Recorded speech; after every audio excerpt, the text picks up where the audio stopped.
Good morning, everybody. My name is Amanda. My pronouns are they, them. I'm the coordinator of the skill set program at the University of North Carolina, Asheville. I'll tell you a little bit more about that in a second. If you want paper copies of the digital stuff that I've uploaded to the Canvas site, you may take a paper copy. It might be helpful during the workshop portion. It'll give you like a paper version of some of the slides that I've got up here. It'll also help you with group work, which is the second half of what we're doing. If you prefer digital, by all means, I'll give you a second to pull that up. The other thing is if you're going classic paper route, it will be helpful to have multiple colors. So I've got some of these floating around. Throw a hand up if you need some markers. Cool. I'll accompany you.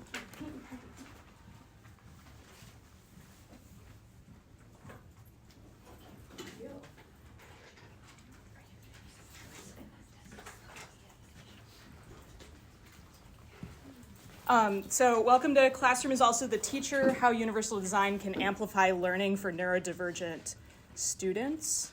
I just want to point out, like, the obvious thing, we're in a workshop and we're in a classroom that's not designed to accommodate workshop group work. So I'm just going to put that on the table right now, that when we get to that part, it's going to get a little awkward because we're going to get into groups. And the way that this classroom is designed right now has you all situated toward me as the center of knowledge, when the second half of this is going to be y'all as the center of knowledge, okay? So we're going to work through that as we get there. If you want to, just jump real quick, we could like at least move some of these. Yeah, I think we're going to do that. If you're open, like if it works, we could even, some groups could like move out. Yeah, I think that would be great. Yeah, we'll do that in the second half. So first half, I'll be the center of knowledge. I'll give you some of my experience and some of my research, and then we'll team up into little pods, and y'all do some group work, and then we'll come back together at the end. But I want to introduce myself a little bit more fully. I'm a white, queer, disabled, non-binary person. I am an art teacher. I'm a STEM teacher. I'm a shop dude, teach woodworking and metalworking. And also digital tools. I have the experience of being an autistic, late in life discovered person. So I'm coming to the table with all of that. As we say in disability studies, nothing about us without us. So I'm here to present the us version of this. So I'm an artist, a writer, a safety advocate, also an educator. I'm a maker myself. My art practice spans a lot of things, from woodworking to performance art to social practice, to tiny little electronics and programming computers and all sorts of things. I have a degree in interdisciplinary visual art as well as visual criticism, so I'm working both sides of this, the making and the writing about it, and the analyzing visual culture. I'm currently at the UNCA STEAM Studio. And for about the last 20 years, I've had a special interest in creating spaces that are more accommodating to people whose brains work differently, like mine. I'm a visual thinker. I struggle in writing, even though I have 2 degrees in writing. So I've been on a quest to help neurodivergent folks, English language learners, queer and trans kids, historically marginalized groups in STEM education feel like they belong in the classroom. So that's what we're about to talk about today. I want to give you like a quick little glimpse about what we do in the skill set program. I'm working with kids as young as 2nd grade all the way up to seniors in high school. We're doing after school and summer camp and weekend workshops spanning from intro to woodworking to welding to make your own custom electric guitar. Last week I just taught a bunch of kids how to do circuitry. We made a sound effects machine. We do all sorts of things. This is a program that runs out of our college's makerspace. So I'm like the K through 12 outreach person. I'm also the lead instructional designer and the trainer who's training the college students that are learning how to be teachers that are working for us. So I got many hats on in that. A lot of the kids in our programs are coming to us because experience-based learning helps them learn better. Maybe they're failing in some sort of way in a traditional school setting, and parents are like, oh, this is a great way for my kid to get hands-on experience and something that they're interested in. So with that, we have unofficially, off the record here, about double the normal neurodivergent student population in our programs, just because of that, just because we're teaching in a different way, in a different setting, outside of school, where we can infuse some of the core curricular concepts into the project-based learning stuff that we're doing. So high percentage of autistic, ADHD, and dyslexic students. So that also means that I'm training my staff in how to accommodate those students. My staff who might be a 19-year-old college student, right? So big ask. I just want to do some housekeeping, and I do this at the beginning of every presentation. I'm going to be walking the walk here. So we're going to lay it all out on the table. What are the expectations today? If you need to get up and move, if you need a break, if you need to just self-care, go for it. I'm not going to judge you. You're not going to make me feel bad if you got to walk out of the room, okay? Do what you need to do. Photos are okay. Tag me. I'm on Instagram and TikTok. And if you have any questions, I'm going to pause at several places for questions. So maybe write your question down and we'll come back to it. Does that make sense to everybody? Ready to rock and roll? Okay. Cool.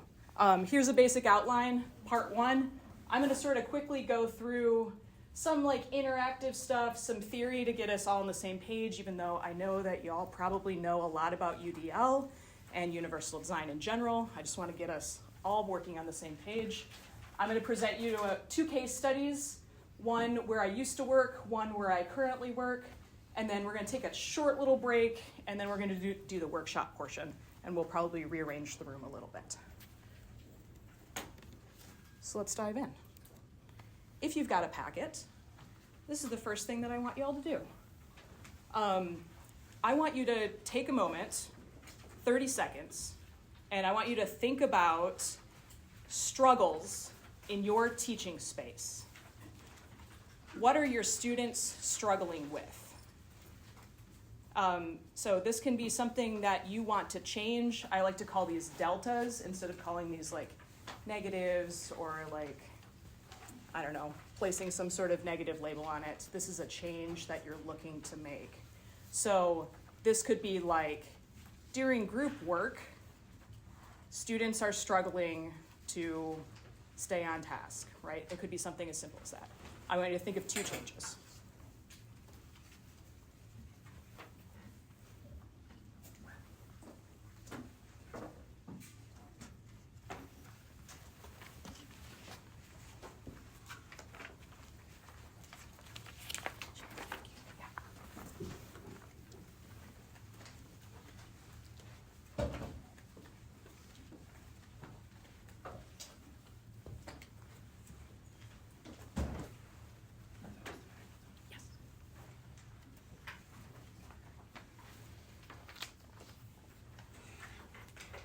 Once you have made some notes, just give me a little thumbs up so that I know that you are ready to move on.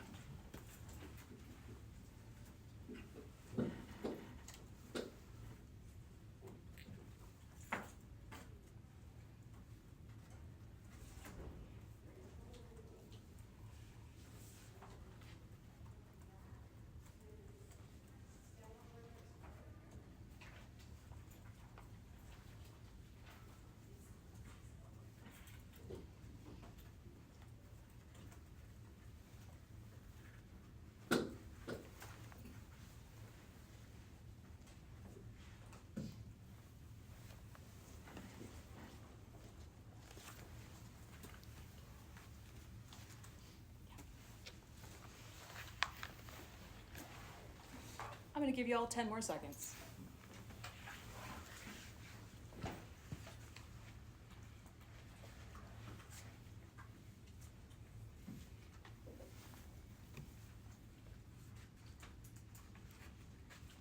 Okay, assignment number 2. I want you to think about your teaching space. And I want you to try to draw a bird's eye view of your teaching space. So that's if you were hovering up above the room, and looking down. What does that look like? So think architectural drawings. I'll give you a little, it can be very simple. Think of where the seating is. I want you to think of where the doors and windows are. And I'm not going to judge your drawing. If you would like to make notes instead, that is okay.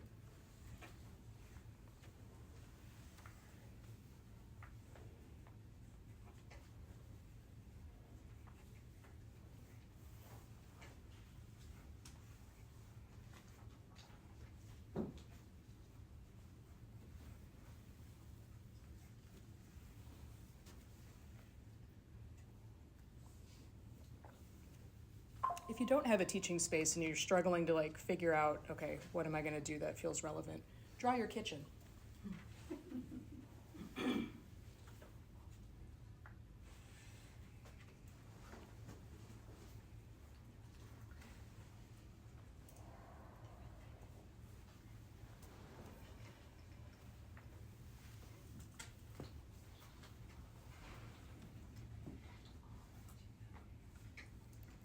After you've got a basic outline, I want you to fill in some more details. So whatever that means to you in your space.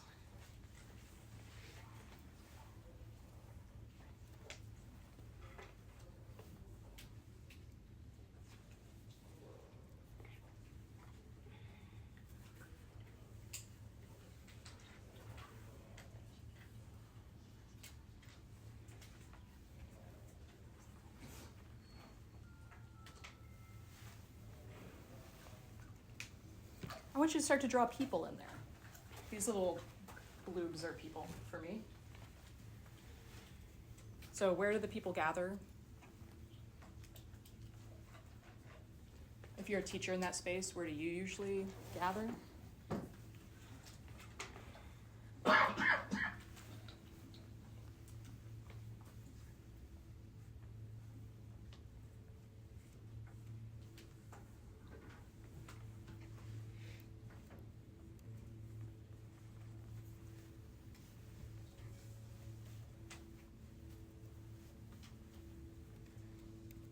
Add some more details. If you do group work in that space, where does group work happen? So I've got that designated with these little turquoise areas on my drawing.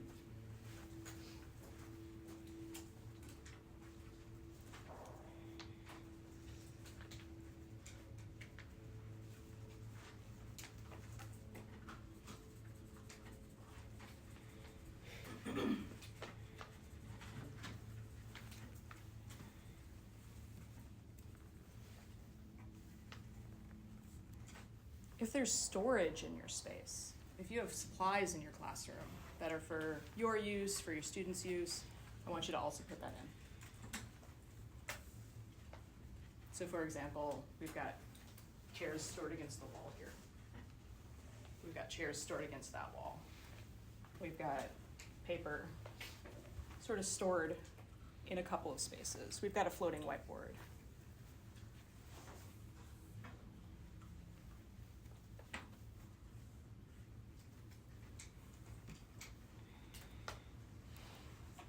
Okay, next layer to this. I would like you to document some of the flow of people in that space. So that might mean, where do people enter? When they enter, where do they flow in from there? This can look a lot of different ways, but like, here's how I scribbled it in.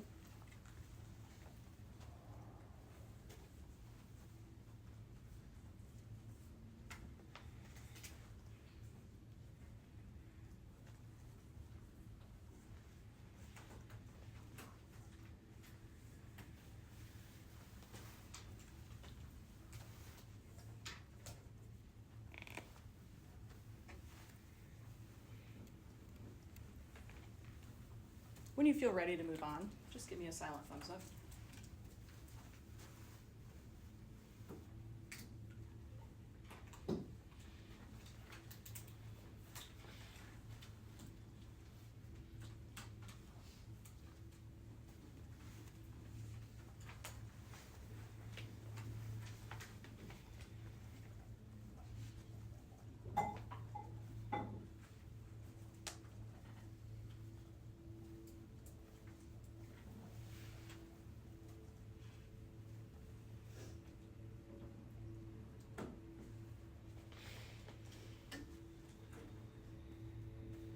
Okay, take 10 more seconds if you're still working, please.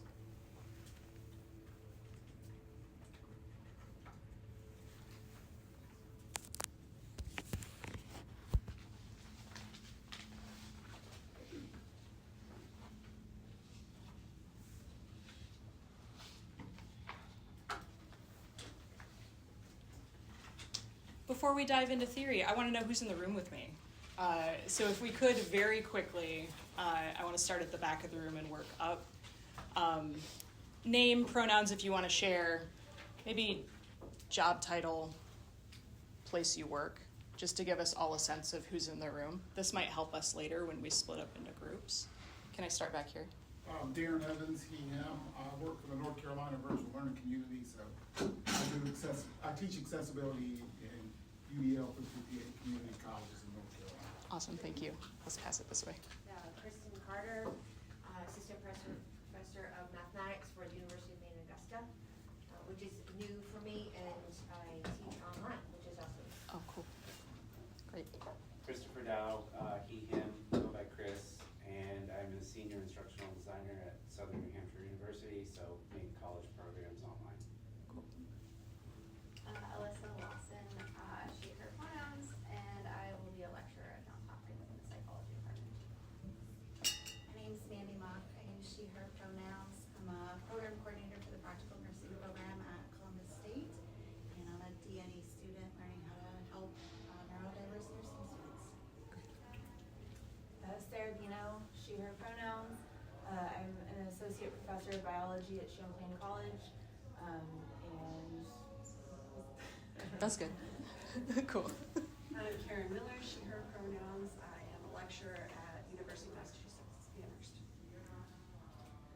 Monica Cowdery, she, her, late middle school, early high school, Seattle, Washington, learning support specialist. Yes. Great. Hi everyone, my name is Sarah Zano. I use she, her pronouns. I work for the Landmark College Summer Program. I also provide executive functioning coaching through the Success Center. And I've been a high school special ed teacher, but I'm going to be working in a K-8 school this fall. Wow. I'm Rachel Powell, pronouns she, her. I work at Post University and I do Title IX and Disability Services at our university. Cool. Good morning, Tony Glasgow, she, her pronouns. Associate Vice President for External Affairs, and I'm leading the charge at our community college in Michigan in partnership with Landmark to create a culture Yes. that is supportive and safe Amazing. for our AD students. Thank you.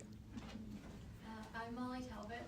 I am a recent college graduate. I just recently got accepted a position at Landmark for a whole year. I'll be doing a graduate assistant. I will be I will work with the Center for Neurodiversity and Social Pragmatics. This is very early for college.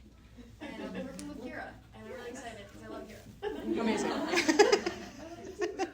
Hi everyone, my name is Kira Johnston. I use they, them pronouns, and I work here at Landmark College. Oh my gosh. I am the assistant director for social pragmatics, and then I also am one of the co-directors for the Center for Neurodiversity. Cool. Yeah. Hi everybody, I'm Paula Patch. I use she, her pronouns. I am a professor of English at Elon University in North Carolina.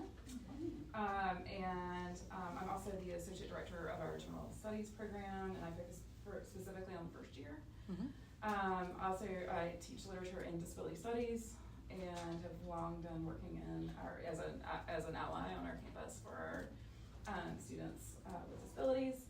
And I think that's all you need to know about me. That's all you Awesome. ask, right? Yeah. Yes, thank you. Appreciate it.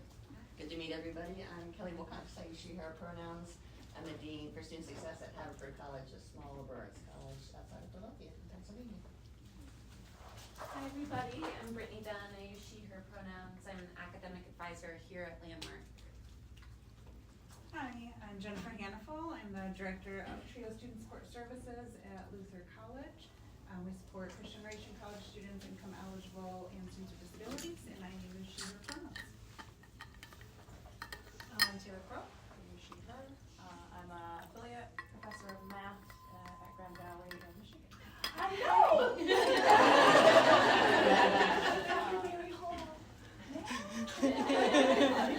Also, I see you, math person.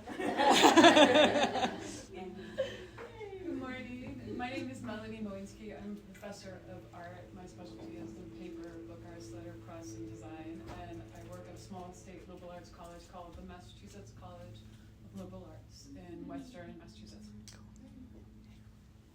Hi, I'm Anthony Amatrano. I use he, him pronouns. I'm a senior instructional designer at Southern New Hampshire University.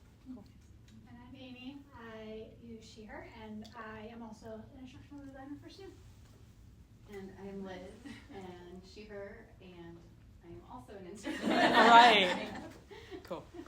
Hi everyone, I'm Runkel Lawale, she, her, assistant professor of social work at Grand Valley State University, and so my background is in social work and anthropology, so I get to teach, research methods courses, as well as the human behavior in social environment. Awesome.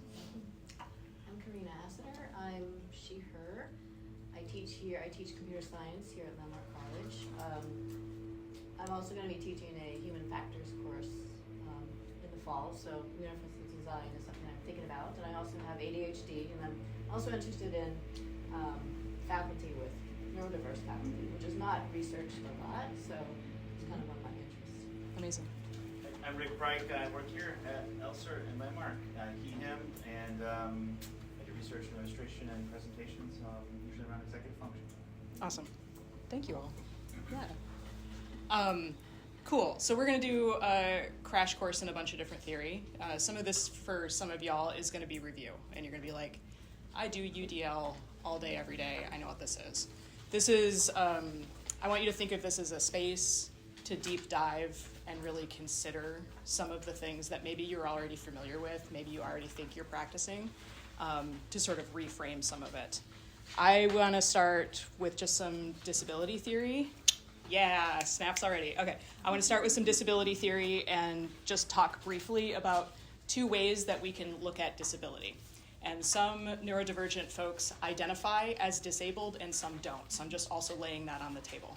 So when we're talking about disability, we can think of disability two different ways. We can think of it in terms of a medical model, where the problem that is trying to be solved is the disabled person. So this person is confined to a wheelchair because something is wrong with their body, right? The problem is the disabled person. So we're gonna tackle that problem. They can't use stairs in a building because of that problem. They are sick and doctors need to fix it. They need help or care from other people because of that problem. They are housebound and it's hard to interact with society because of that problem. The other way that we can look at this is through a social model of disability where the problem is not the person but the environment. So buildings are poorly designed. Therefore, that person in the wheelchair can't get to the second floor easily. That also might mean that the person whose legs are tired also can't get to the second floor easily because the building is the problem. School is poorly designed. There might be special schools, there might be segregation, there might be segregated classes because that school is improperly designed to accommodate all people. Furniture might be poorly designed. You might be in an uncomfortable chair, not because your body is the problem, but because the chair is the problem. Okay? Parking might be inaccessible. Not because you're the problem, but because the parking lot is poorly designed. So there might be discrimination that's present because of a flaw in the system and not because of the person. So I like to think of this as where are we placing the blame? Where are we placing the responsibility? And how are we framing the problem? So in my work, I always want to think of the problem as the environment. So if my student in my classroom, in my studio space, trying to learn my material, is struggling, it's not because that person is the problem, it's because of the presentation of that material in that environment isn't meeting that person where they are, okay? So my presentation today is going to focus on the social model, placing us as responsible for solving the problem, the environment as responsible for solving the problem, and presenting the solution, if we can get to a solution. I'm a shop teacher, and if you've ever been in a wood shop, you might know that woodshop people really like things to be put back properly. Everything probably has a place, whether it makes sense in your brain or not. Everything probably has a place. In community shops, in teaching environments, we want to make sure that all the students know where that place is so that when they use a tool and then put it back, the next person can find the tool. So this is a design problem that I'm always trying to solve. These are clamps. These are corner clamps. Clamps are notorious for being designed in such a way that it's hard to store them, okay? So I thought I did all the right things. I've got the screws here, which matches the tool. We outlined where it goes, and still it goes back in incorrectly, okay? Now one might think the student put it back incorrectly. That's not correct. The design of this was the problem. The way we designed the storage system is the problem. So, disability studies. Let's do a crash course in some pedagogy. Do I have any early elementary preschool teachers who are maybe familiar with this a little bit? Elementary, does that count? Yes, sure, that totally counts. Okay, in preschool pedagogy, in experience-based learning, there are a couple of theories that folks follow, okay? Reggio, Emilia pedagogy is a way of teaching preschool that's project-based. It's based on learning with your hands. It's a pedagogy that's focused on workers' rights, so it's really considering the teachers and their mental health and their stress. This is something that was based in feminist union workers came up with this pedagogy in Italy. I like to borrow a lot from this pedagogy, and if you're teaching experience-based learning, you are also borrowing from this pedagogy, whether you know it or not. This was developed in about 1860, and what it says is that children are active protagonists in their growing processes. There are 100 different languages that children learn by, that children use to express themselves, and the teacher's job is to provide an opportunity to express those things. Learning is a process of construction that's done in groups. There's a bunch of emphasis on educational research, so the teachers are researchers in their classroom for these 4-year-olds. They're researching what they're doing so that they can improve the pedagogy, they can improve what they're doing going forward. There's a lot of documentation and evaluation, both from the teacher side, but also using it in conjunction as a teaching tool. So you made this really great drawing. I'm gonna take a picture of it and document it, and we're gonna look at it in a few days and talk about it. So documentation is used as a tool. Everything is about design. There's no canned subject matter. Everything is being designed as they're going through this curriculum. The thing that I want to emphasize here, the environment is a third teacher. So the design of these spaces is very strongly considered. And then, again, a really great emphasis on workers' rights and the voices of all people as important, okay? So I want to focus in on the environment as the third teacher, because I've centered most of my research around this concept. At first I didn't even know it. I discovered this pedagogy later. So let's dive deeper into this. Officially, this pedagogy is focusing on art studios. So it's talking about the importance of weaving in art studio space into a classroom and carefully designing that. So what that means, if you're not an artist, just think of an artist studio. Think of someone sitting in a peaceful room doing their thing at a table or at an easel. There's art supplies hanging up. There's maybe like a cutesy little sculpture that we're using as the muse, right? It's our inspiration. It's very much just like that, which is also akin to current day maker spaces. Maker spaces are borrowing from this language in a really deep way. So let's look at some examples of this. So there's open cabinetry. Materials are at the height of the learner, so anything that teachers want students to access is height appropriate based on whoever that student is. There's a blank table ready to be activated. Boxes are labeled. Things are labeled so that it's transparent where everything is. There are examples of things. There's inspiration up on the wall. We've got a plant, maybe just for the vibes. We've got a bunch of open cabinetry, open shelves. It's all neat and tidy and very curated. Okay, this is the vibe of this pedagogy. There's a center area that's meant for gathering and interaction. A couple more similar examples, right? We've got the central area. We've got the examples. We've got the open shelves. We got the open shelves. There's stuff ready to be used as inspiration or as materials. Here's what these floor plans look like. So here are these art studios. And they're sort of woven in. They're used as a space that transitions into another space. There's always ready access. Maybe there's some windows that are allowing us to see what's going on in the studios, even if we're in a separate classroom. If we think about the flow of students have ready access to these communal areas. If we have any folks that are interested in like architectural design, we might call this feminist architecture. It's very focused on community. It's very focused on central gathering areas instead of separated places. Here's another example of a floor plan. Open window, right? So things that are going on in the classroom, you can view the art studio, vice versa. We've got shelves that you could see from the classroom, you can see from the studio. The storage is really central.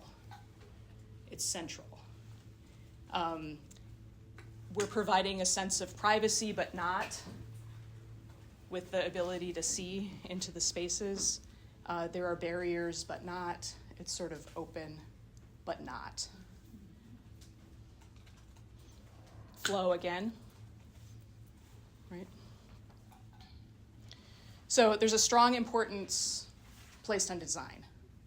The environment is this third teacher. It's telling the students what to do. It's showing examples through windows. It's showing examples through central gathering spaces. When I look at floor plans like this, and I think about a traditional classroom, maybe like this, there's a huge difference. When I look at things like this, I also think about the design in my own house, where in the living room, I don't have a television. We don't center our lives around the television in my house. We have a separate room that's dedicated to sewing. It's not the second guest bedroom. It is dedicated to sewing. I have an attic that's a yoga studio, right? There are different ways to frame what activities you're encouraged to do based on the design of how you are, the design of what you're interacting with. Does this make sense to everybody? Right on. Okay, let's look at a case study. I used to work at California College of the Arts. I ran the first year studios, one of which was a wood shop. So I ran all 5 of the first year studios. My office was in the wood shop, so I was most interested in the wood shop. CCA is a private school with a very high international student population. At the time, we had about 40% that were mostly coming from Asia and mostly Mandarin speaking as their first language. Most of these students were attending college in an English immersion situation for the first time. So when I saw them as freshmen in September, they might not have practiced speaking English out loud. And so I was welcoming them into a wood shop and teaching them how to use power tools. There's a lot of problems being presented, like immediately out the gate. Just a little bit more information here. When I worked here, we were prepping to consolidate our campuses. I worked on the Oakland campus, and there was also a San Francisco campus, and we were working to consolidate all to the San Francisco campus, which would have happened when COVID happened. So I was working with a team of architects that was redesigning the new building that was being built to make sure that it accommodated all of the activity. So that's the background of what brings me here today. I did a year of research, my first year of working. I was just collecting data on how the studio was being used. I was going to be using this for the campus architects to talk about floor plans and all sorts of things. So I was collecting data about what time of day folks were coming in, how many people were in the shop, what tools were being checked out. So this is what you're seeing here is our checkout data. And checkout means you came into the wood shop and you want to borrow a ruler and take it into the adjacent classroom. So what's the process for doing that? You leave your college ID there because you took a tool, you take it, you use it, you come back, you grab your ID, right? So we've got this process. What we found surprisingly is most often in the wood shop, folks were checking out sewing related tools and measuring related tools. It wasn't a clamp or a handsaw. This was a surprise to me, and I wouldn't have known this had I not done the research. So let's go back to my floor plan. This is the first year wood shop. There's my office. There's the front door. This is not to scale. This is kind of smushed down, but you kind of get the idea. When the students came in, they came in through this door. And when I started this job, here's where the stuff was stored. So sewing here, measuring stuff here. So if a student needed to come in and borrow a tool, they had to come into my office, be like, I'm gonna borrow a tool. I'd be like, okay, great, the sewing stuff is over here. Go walk across the studio, go get the sewing stuff. Go walk across the studio, go get the measuring stuff. This is a table saw. Okay, so if folks, this is a bandsaw. Table saw, if you used a table saw before, there's a kickback zone. That's the danger zone. If something goes wrong and the piece of wood goes flying, it flies right into the measuring tools. This is how it was designed when I got here. Okay, it worked. It worked for 20 years. It's not working anymore, okay? So student flow, they're having to come back here. They're having to pass behind danger zone. They're having to pass around danger zone to go get these things all the time. Here are the problems that happened. When a student, who's maybe it's their first week in an English language immersion situation, when you walk into the door to the wood shop, you have to put on safety glasses. If there's a lot of noise going on, you also have to put on earmuffs. The safety glasses and earmuffs, I don't even remember where they were at this point. I feel like maybe they were being stored over here. So they had to go find those things. They had to gear up. They also had to come talk to me, tell me what they wanted. We would have an interaction. I would point to where they needed to go to get the stuff. Often I would have to go with them. We're gonna open up the drawer together. We're gonna look together. There's a lot, if we think about this from a neurodivergent perspective, the number of social interactions in a new place that's a sensory nightmare is wild. That's a tall ask. That's a tall ask for a neurotypical person on a normal day who speaks English, right? So we can look at this from many different places, okay? So from this data, my job as a shop manager is to solve this problem. This is a problem with the environment. Students had to learn how to be in a shop. They had to learn to understand the safety around tools. They had to understand the importance of putting on eye protection, putting on ear protection. We had to make a policy around checking out things. We had to keep the other shop users safe. There's like all of this stuff. So this is driven by research. Here's the solution. We took the sewing stuff and moved it to another room. We took the measuring stuff and moved it by the door. From collecting a year of data, those are the 2 changes that we made. And those 2 changes made all the difference. So we have new locations. It's easier for a student to come in and talk to me. We also moved the eye protection outside of the door so it was visible right before you go in. So you have a visual reminder of what you're supposed to do before you go do it. So already I'm eliminating all of these social interactions for the students that are just trying to be in a first-year sculpture class, right? They're just trying to show up and do their thing. Through these changes, we increased physical safety, reduced disruption, reduced social interaction.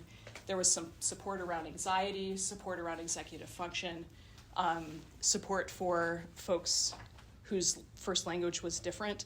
And more importantly, we increased a sense of belonging. It feels like the students own this space because they don't have to ask permission any longer. They don't have to interact with me as the source of knowledge because they know what to do and they can go do it. So let's look at just some more of these examples. After my first year of collecting all this research, yeah, go for it. Just go back to last slide. Yeah, absolutely. Go for it. After my first year of collecting all this research, moving those two tools wasn't the only thing that I did. I spent the whole summer literally gutting all of the storage, moving the tools around, and really making this a space where our English language learners specifically were more supported, because that was almost the majority of our students were these folks who were having a struggle with interactions in English, okay? So we converted all of our signage about safety to symbols. So we're emphasizing symbols and colors. We kept those symbols and colors consistent throughout the space. We moved all the PPE, so all of the safety glasses, hearing protection, dust masks, ponytail holders, all the stuff that you need in a wood shop. We moved it out to the hallway, so this is one of the first things that you see before you enter the space. The other choice that we made was that we took all of the tools that were accessed frequently and we made them visible. So they're no longer behind a door. They are out, they are labeled, they are color-coded, and they are organized in such a way where everything that you use that's similar is all together and not all around. Anything that we didn't want the students to get into, we painted black and we wrote staff only on it. So this is like extra storage. We made sure that those were in drawers or behind cabinets to discourage them from going through it. We want to create a space of belonging, and we want to provide boundaries. And we want to do that without having to interact and say no, okay? So the environment is teaching the students how to be. We liberated all the frequently used tools and put them up on the wall. We redesigned the storage so that everything could get put back in a way that made sense. And it was hard to hang things improperly. So like for these saws, it's very hard to hang them any other way than how you put them back, so they're accessible. We also had lots of duplicates. So if 5 students were using saws, there were still 5 more saws there so that they had an example of where the thing goes back to and how it goes up on the wall. I love this measuring wall that we made. We labeled everything with its name. Everything has a place, it's visually pleasing, and all of the storage systems we designed so that they were the shape of the tool. So now we know how to put it back, where to put it back, what its name is when we put it back, because there's a label right there. More drawer reorganization. So we've got color-coded by use all together. Big bold symbols, big bold colors, big bold labels, so that folks know that they're invited to be in that space, go into those drawers. Not pictured is the inside of the drawers, which is just as carefully curated as the outside. So once you open that drawer, if there are multiple types of tools, it's evident which tools are where and what their names are, and usually what their shape is.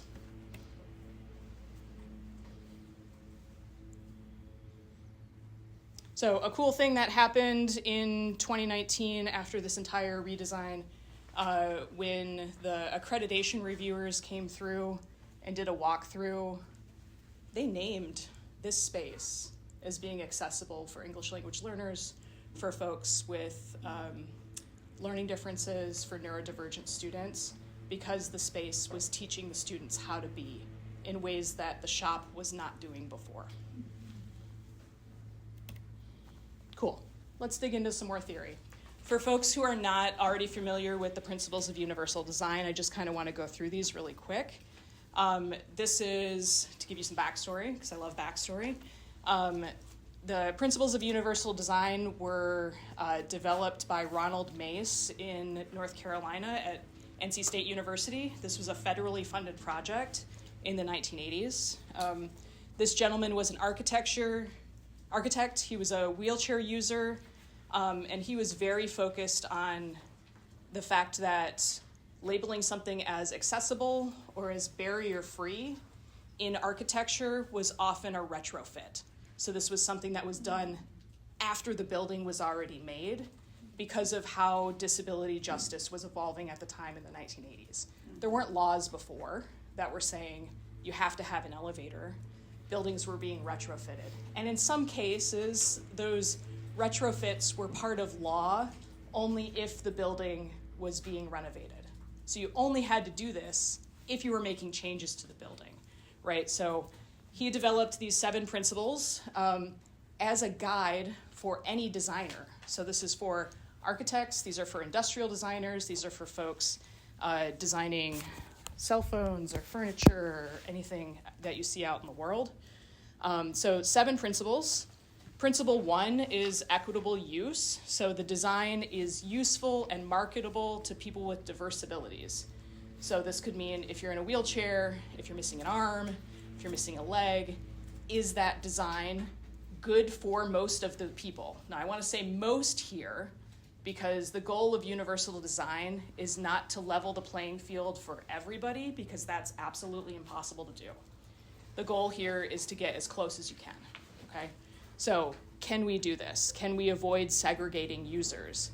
Can we make a design that's appealing for all users?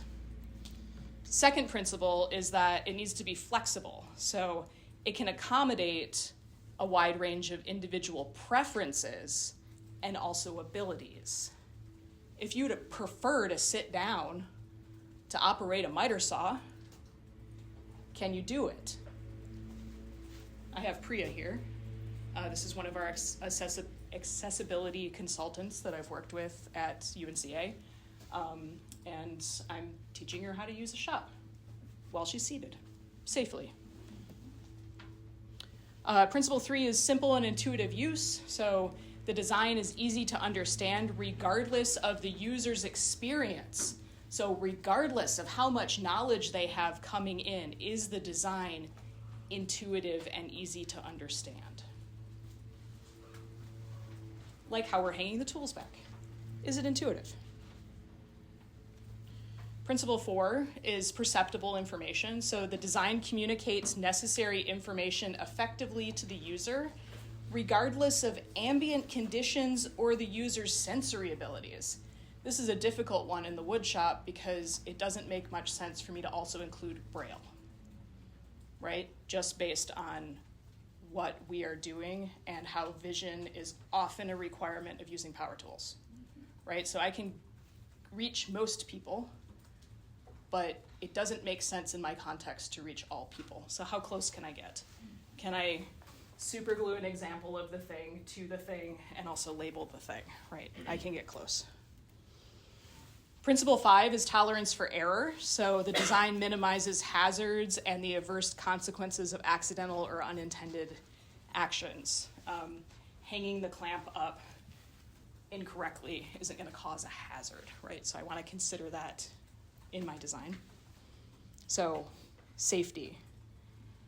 If safety is a concern, do we need a hazard warning sign? Do we need to label that in some way? Principle 6 is low physical effort, so the design can be used effectively and comfortably and with minimal fatigue. I'm teaching folks as young as 2nd grade how to use tools that are designed for someone who's 5'8", male, and weighs approximately 170 pounds. Most power tools are designed with that spec. So when I'm teaching someone who's 50 pounds and this big, how can I change what I'm doing and what our environment is doing to accommodate that person so that they can safely do the activity that we're asking? So in this case, Sean here is very uncomfortable, but the people that he's teaching down on the floor might be a little bit more comfortable, right? So we are providing that accommodation. Principle 7 is size and space for approach and use. So this is considering the walk-around space. So, in this classroom, the distance from table to table is considered so that when we push a chair out, there's enough room so that people of multiple sizes pushing a chair out have enough room. So we are considering both the average user of the thing, but also people who are outside of that average use, right? We're giving enough space for everybody. Make sense? Right on. We're gonna do a little bit of a deep dive. Just show of hands, how many folks are super familiar with UDL? Okay, a few, cool. Okay, so UDL is sort of a riff on UD. So Universal Design came first-ish. Universal Design for Learning is taking those 7 principles and digging into instruction. It's digging into curricular development. It's digging into the design of your syllabus, classroom interaction, all that sort of thing. So we're going to think about those 7 principles, but sort of put them on a shelf for a sec, and then dive into this. In your packet, you have a copy of this, and this is also on the online resources. So when you go to cast.org, CAST is the organization that puts out the UDL principles, and it goes through a bunch of revisions, and they actually just redid it, so this is the new version. You can download this from their website. You can download multiple versions of this. This is really great because you can go on there and be like, okay, under design options for sustaining effort and persistence, I want to know more about what offer action-oriented feedback means. And you can click on it, and it'll give you a whole web page that talks about what that can look like in the classroom. So this is a tremendous resource. Just like the 7 principles of universal design, this is a guide. This is a guide that you can use. This is a guide that you can look at your curriculum, you can look at your instructional design, you can try some things out, and then later you can reflect and say, okay, I didn't reach Adam or Jessica or Brian or Taj in this lesson. How can I go back and edit this lesson so that those folks feel welcomed, feel supported, feel encouraged to complete the assignment later, right? So this is a tool that we can use as sort of a work in progress as you're designing learning opportunities. I just want to break this down real quick, and then during the workshop portion, you'll have opportunity to sort of go through it more deeply.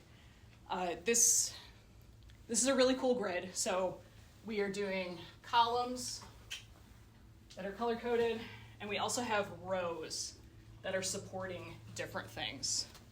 So the autistic in me really loves this. So this first column has designs for multiple means of engagement. How can we welcome interests and identities, which helps with access? How can we design options for sustaining effort and persistence? Helps with support. How can we design options for emotional capacity, which helps with executive function? This second column is talking about representation. So designing options for perception, multiple ways that folks can perceive information, language and symbol options, options for building knowledge. So how can that student scaffold this information and build knowledge on their own? Last column, multiple means of action and expression. So this might be like, you have a final essay due at the end of your class, but if somebody who doesn't want to write wants to paint a picture instead, that sort of thing. So we're designing multiple options for interaction, for expression and communication, and also for strategy development. So this is helping with executive function, project management, etc. So again, we can look at this in terms of rows. Here's access. Here's support. Here's executive function. Okay.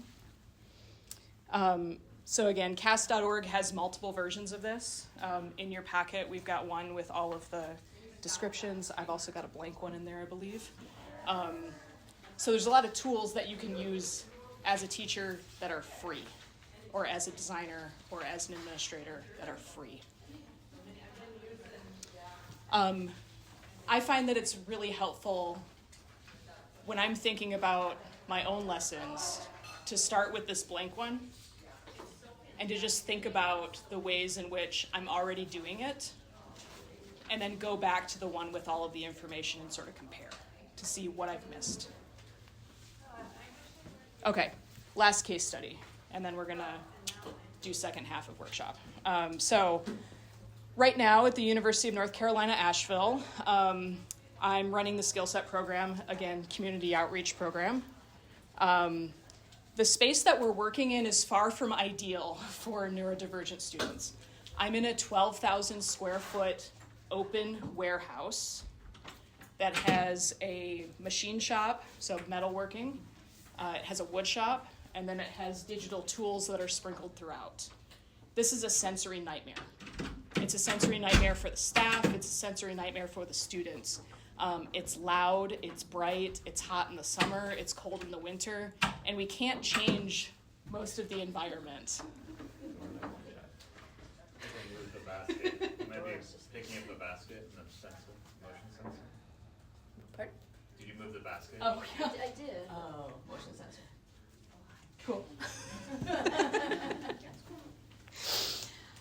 There's not a lot that I can redesign about this environment, which makes my job pretty challenging and makes my background pretty challenging, because I would like to just gut this whole place and redesign it for all neurodivergent students, for all English language learners, and make it easier. But that's not my job. So we are teaching approximately 40% of our student population that's neurodivergent, disabled, has an IEP, has a 504 plan, all the things. They need support in some extra way. What we can do is provide an appropriate ratio for... It's not shutting great. And the design of the door is not inclusive for this sort of thing. Cool. All right. We're just going to roll with it. Cool. Okay, so my student to teacher ratio, just leave it. I love this. We're really walking the walk here. What I can control is the ratio of instructors to students. We have, in any given class, 3 to 4 students for every 1 instructor. And that makes sense for us because we're using dangerous tools that can literally cut off a finger with folks who might have learning differences. And we're trying our best to communicate the information in an effective way, keeping the safety of everybody in mind. So what we can do is control the ratio. What we can do is design the curriculum and design the training sequences for the staff that center providing extra support to students, knowing that they might be neurodivergent and need extra support. Because not all parents tell us all the information, so we are learning as we go often. So here are some of the things that we do. We emphasize welcoming all identities and all needs. This is a resource that you should know about if you don't already.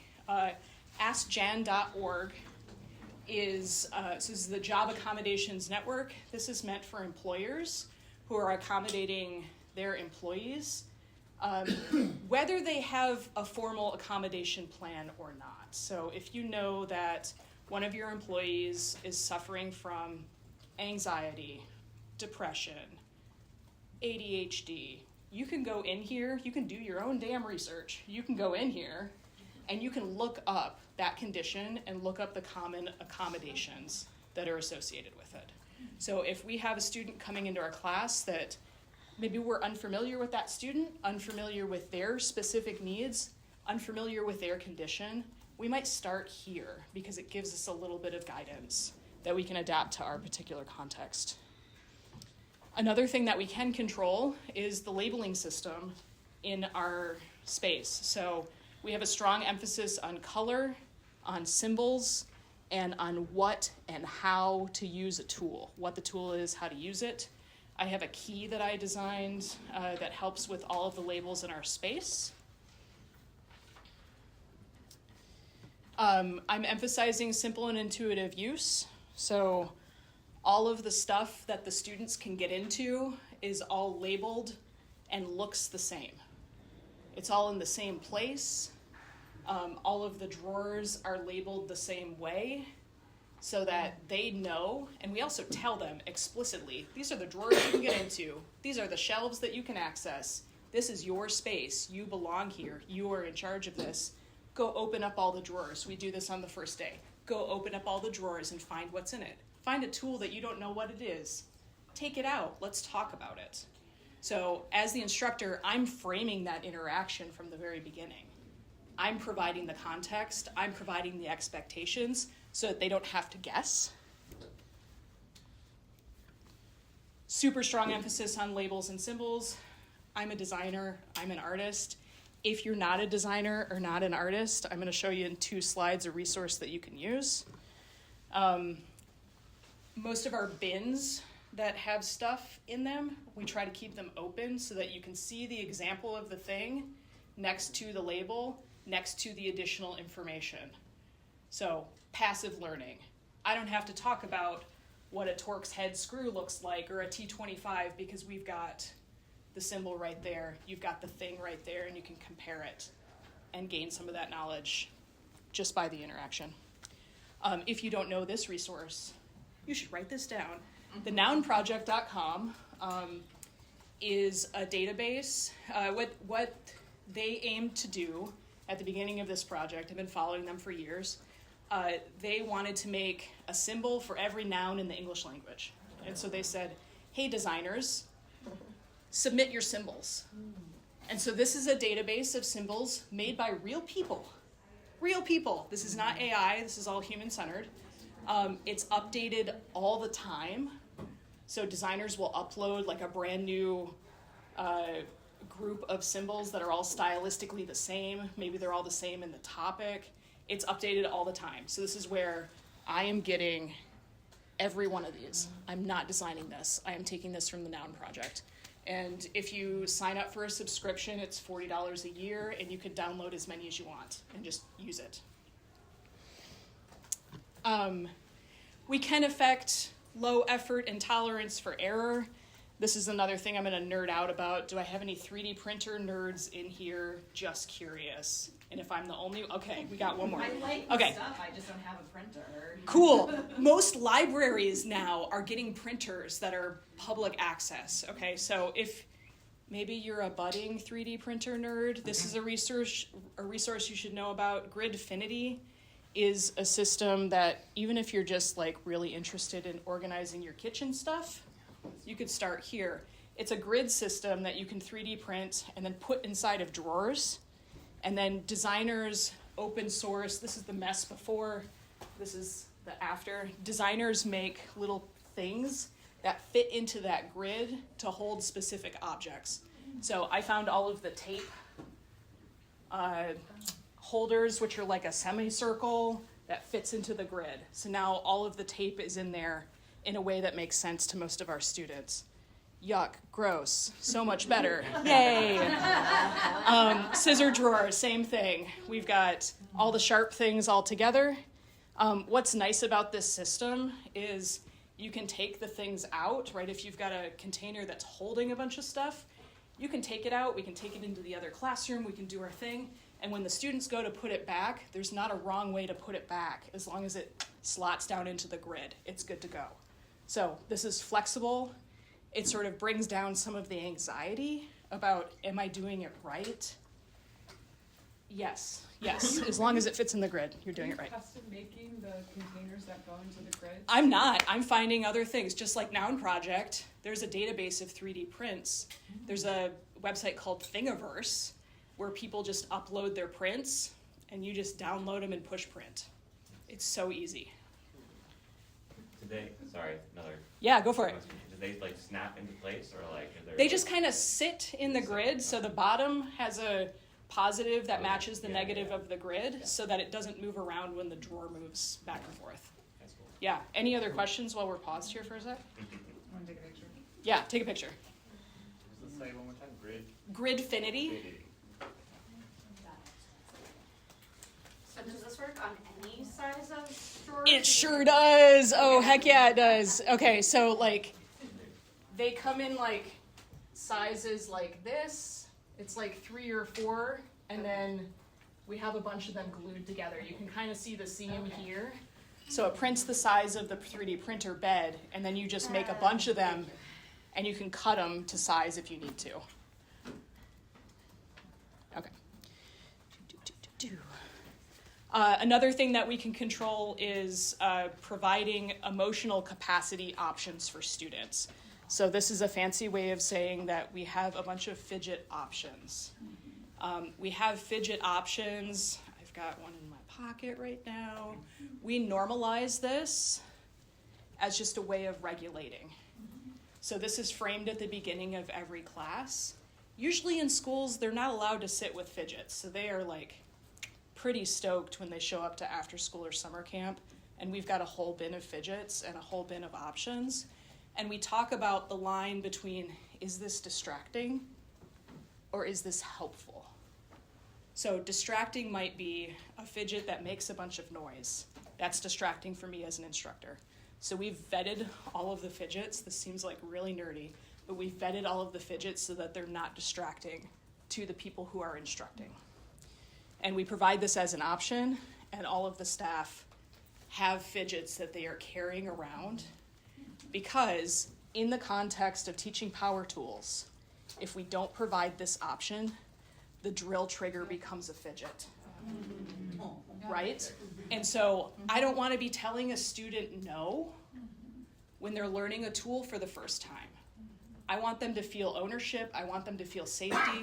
I want them to feel belonging. Also, we have a ton of female students in our program that inherently don't feel like they belong in a shop, right? So we try to curb the no as much as possible.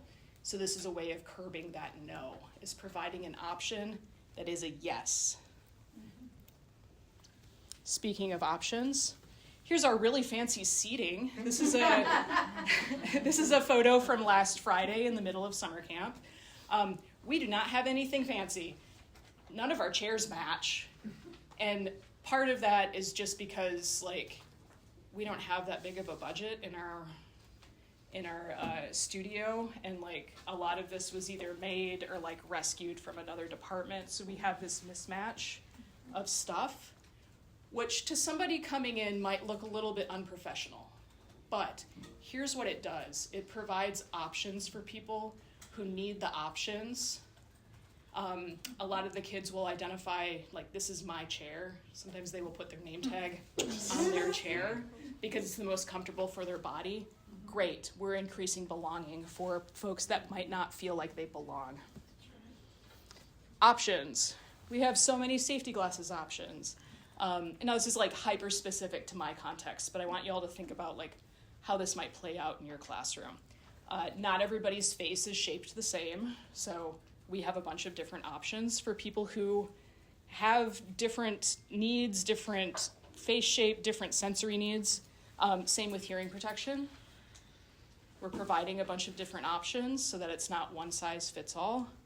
And then a thing that comes up in our shop a lot is noise canceling headphones as a means of sort of filtering sensory, right? So we have neurodivergent students who have this need. This is a mismatch in our environment because this technology is not hearing protection. It's fooling your brain into thinking it's hearing protection through the sound wave. Scientifically, that's how it's working. It's like sending out a sound wave that's the opposite of the sound in the room, and so it makes it sound like nothing. It's two sound waves canceling out each other. This doesn't provide hearing protection for someone standing next to a 90 decibel saw. So we're talking about this. We're providing the education about why you have to transition to this, and then when it's appropriate to do this. All right, a couple more things. We are supporting sustaining effort and persistence. So this might also be known as executive function. We are being transparent about schedules. We're minimizing surprises. We're including students in decision making. We're engaging in metacognition. We are taking time at the beginning, at the end of every session, to have students reflect on their learning, to reflect on the challenges of the day, to make a game plan for the next time. We're giving warnings before transitions, 5 minutes till we're going to lunch, 3 minutes till we're doing this, 10 more seconds to work on your thing, right? We're minimizing the surprises so that people's anxiety goes down just from that consistency. And last, we're modeling all of this with our staff. So while an instructor is instructing, assistant instructors are also asking questions. Assistant instructors are also mirroring with fidgets. They are also scooping up the students who are distracted and like helping them. We are on the floor with the students wearing our Halloween costumes. Yeah, I'm fishing over there. We're on their level, whatever that level is, so that they can see a positive example of what it means to be safe and to belong in a shop and to be part of the learning experience. Questions? Yeah. Just a quick question. Something that I've been thinking about a lot is ways to increase accessibility of the written word. You talk about not using Braille in your space. And at the same time, I'm just curious if you've experimented with like audio ways of using sound and audio to kind of read signs for Oh, interesting. We haven't. One of the things that we have talked about, however, is, and this is like in the future, our studio, we've been talking about making videos and putting QR codes up next to the tools so that after the instruction is being given, and this is more for the college level students that are also in our space, but maybe some of the high schoolers as well. If they need a review of the thing they just learned, they can scan it, go back later, and watch it. So that's as close as we've gotten with that sort of thing. That's a great question. What else, y'all? Yeah. I just really appreciate all of the the storage options and the 3D printed things. One of the things I think a lot about is how, like the path to engage, when the path to engagement is like less demanding for the brain than the task, that's how you get kids like on board. Yes. And so it's like you have to work really hard not to put things back in the right place because it's so easy and so accessible. Yes. Yes. So I love that. Yay. Thank you. Thank you. Yeah. I love all of this, but my favorite thing that I'm going to change as soon as I get back to the office is... You already got a game plan. Great. Yes. So in our space, we have certain cupboards that are for staff use only. Uh-huh. And then beside those, and they're labeled staff, but beside those we have cupboards that have school supplies for students. And so we show students where it is, we tell them where it is, we say, these are the cabinets for you. But I love this so much more. I'm gonna go and take those cabinet doors off. Take it off. And so that they know it's there. But this looks so much more welcoming. Like hey, it's not only here, but like here, right? Yeah, Like, and for the walk student in and who it's right has there. like blindness to things that aren't immediately visible, right? You might close that cabinet door and that's gone. Any instruction that you provided is gone. Well, and maybe at the beginning of the school year when they first started, we told them about it, but maybe they forgot about it. But if they walk in and it's in their face, it's like, oh yeah, I do need a notebook. Yeah. Oh, and I need some whiteout, and now it's just there. So. Yeah, awesome. Yeah. Thank you. You're welcome. Thank you for being here. And I hope you know how valuable this information is and how valuable you are. Thank you. Our technical careers area at Lansing Community College is very engaged in the movement. I call it a movement, but also very concerned because Landmark did a great job. However, they feel we're so unique. My question is, do you consult? Our folks would Yes. love to have Yep, someone absolutely. like Totally. you come in and see them and the uniquenesses that they have with all of the technical careers careers. Yeah, I was a guest at Smith College 2 years ago with similar content, and then also did professional development for Maine College of Art and Design. Absolutely, let's talk. Michigan is great. I grew up in Michigan, 10 miles north of Flint, and I went to U of M Flint, so All right, so here I am. Cool, one more question, and then we're gonna take a 5-minute, if you need to stretch, if you need to go get bathroom, if you wanna come back and do the workshop portion, yes. I completely agree with all the compliments. This has been so amazing, and I have Thank a you. million things that I want to do as soon as I get back. Thank you. One of the questions that I'm kind of trying to work through, or ideas, is with the idea of the open storage, with the open shelving and things like that. In the nursing lab where I work, we're required to have certain things locked up. Yeah. But we would want them to be accessible to students during an open lab, or they're allowed to be accessible and out as long as there's a faculty in the room. So when we leave, we do have to lock them up. Do you have any suggestions for how to kind of have maybe like a flowing storage option where it's open and accessible when it can be, but The first thing in my head was like, wherever it's stored, can it be plexiglass so that folks can still see it? And is that in compliance with what y'all are doing? it can be seen, it just cannot be accessible. Yeah. So yes. Yeah, so I think that might be, yeah, that's my first off the top of my head. Thank you. Cool. Let's take a 5-minute break, and if you want to come do the workshop afterwards, we're going to do that in 5 minutes.